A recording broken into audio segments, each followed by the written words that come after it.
ഇന്ന് ഞാൻ ഒരു വർഷത്തെ അധ്വാനം കാരണം എൻ്റെ കൂടൊക്കെ ഇന്ന് ഫെബ്രുവരി പൊട്ടിക്കാൻ പോകുന്ന ചെറുപ്പുരയ്ക്ക് വേണ്ടി ഇന്ന് ഞങ്ങൾ എണ്ണയെല്ലാം വെക്കും. അതാണ് എൻ്റെ കുടുക്ക, അതാണ് ഞാനിവിടെ വെച്ചിട്ടുണ്ട്. ഒക്കെയാണ് ഞാൻ നേരത്തൊക്കെ ഇങ്ങനെ പ്ലാസ്റ്റിക് ആണ് എൻ്റെ ആവേശം എനിക്ക് ഇന്ന് തന്നെ ഉണ്ട്, പൊട്ടിക്കണമെന്നുണ്ട്. അല്ലെങ്കിൽ നമ്മൾ 15-ാം തീയതിയാണ് പൊട്ടിക്കുന്നത്. പക്ഷെ എനിക്ക് ആവേശം കാരണം ഇന്ന് വൈഗയുടെ വഞ്ചി പൊട്ടിക്കുന്ന ദിവസമാണ്. നമുക്ക് നോക്കാം വഞ്ചിക്കകത്ത് എത്ര രൂപ ഉണ്ടെന്നല്ലേ വൈകെ.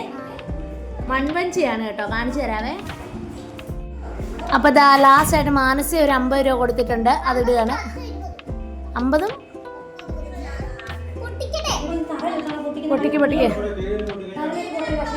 ഇത് പായ വെക്കാ ഉണ്ടല്ലോ വൈകി ഇതിനകത്ത്. അയ്യോ എൻ്റെ ദൈവം, ഇത് 2-3 കിലോ ഉണ്ടല്ലോ ഡി. ആ പൊട്ടിക്ക്.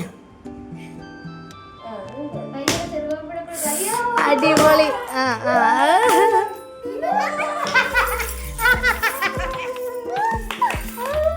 നോക്ക് എത്രയാണ് നോക്ക്.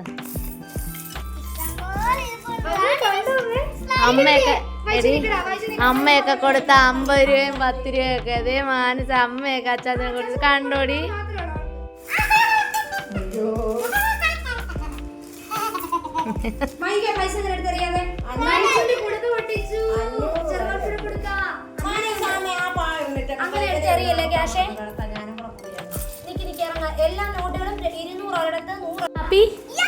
അങ്ങനെ വൈക കുഞ്ഞിന്റെ വഞ്ചി പൊട്ടിച്ചിരിക്കുകയാണ്.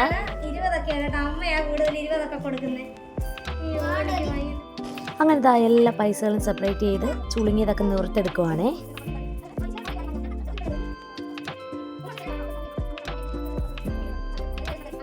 ചുളുങ്ങിയ നോട്ടുകളൊക്കെ നിവർക്കാനായിട്ട് ഇതേപോലെ സ്ട്രൈറ്റ്നർ ഒന്ന് ഹീറ്റ് ചെയ്ത് കൊടുത്താൽ മതി കേട്ടോ, ഒന്ന് വലിച്ചു കൊടുത്താൽ മതി. അപ്പം നന്നായിട്ട് നൂർന്ന് വരുവേ. പക്ഷെ ഇവിടെ നിവർത്ത് വെച്ചിട്ടുണ്ട്, 550 നിവർത്ത് വെച്ചിട്ടുണ്ട്.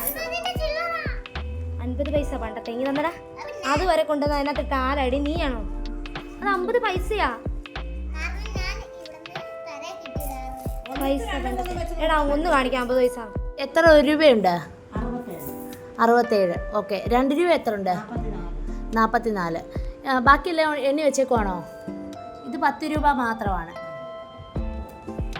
ഇത് 20 രൂപ, ഇത് 5 രൂപ. എത്ര ഉണ്ടെന്ന് പറയണേ, എണ്ണിക്ക്. അങ്ങനെ എല്ലാ ചില്ലറകളും എണ്ണി തിട്ടപ്പെടുത്തുവാണ്. 10 രൂപ 450 ഉണ്ട്, പിന്നെ 5-ൻ്റെ നോട്ട് 2 ഉണ്ട്, അപ്പോൾ 460. 50 രൂപ 700 ഉണ്ട്, 100 രൂപ 1400 രൂപയുണ്ട്, 200 രൂപ 1200 ഉണ്ട്, 500 രൂപ 2000. 43.20-ൻ്റെ നോട്ടുകളുണ്ട്. 7420 രൂപയാണ് വൈഗയുടെ വഞ്ചിയിൽ നിന്ന് കിട്ടിയത് കേട്ടോ. എന്തു പറയുന്നു? സന്തോഷം.